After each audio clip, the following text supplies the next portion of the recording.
उत्तर भारत के एक छोटे से गांव सूरजपुर में मिट्टी की खुशबू हमेशा हवा में तैरती रहती थी।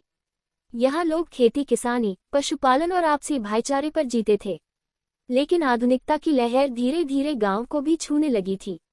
इसी गांव में रहता था अर्जुन, एक साधारण किसान का बेटा, जिसकी आंखों में अपने गांव और परिवार के लिए बड़े सपने थे। अर्जुन का घर कच्चा था, छत पर टाट पट्टी बिछी हुई थी।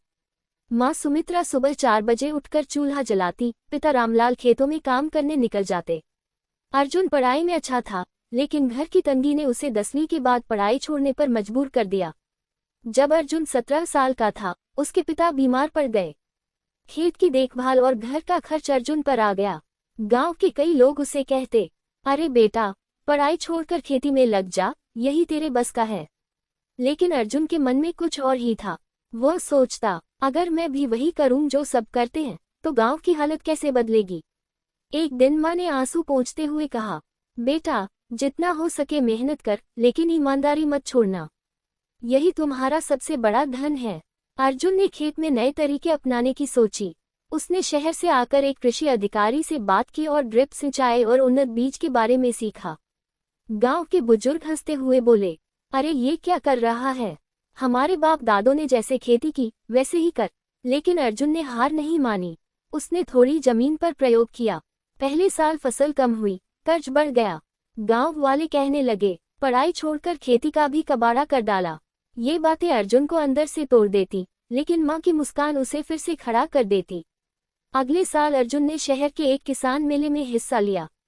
वहां उसने जैविक खेती के बारे में जाना और सोचा कि अगर वह अपने गांव में इसे अपनाए तो कम खर्च में अच्छी फसल ले सकता है।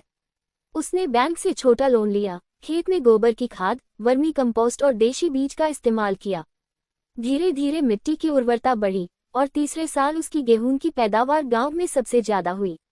लोग हैरान थे, अरे अर्जुन, तूने ये कैसे किया। अर्जुन ने मुस्कुराकर कहा, बस मिट्टी से प्यार किया और उसे जहर नहीं दिया। अब अर्जुन का सपना सिर्फ अपने खेत तक सीमित नहीं था।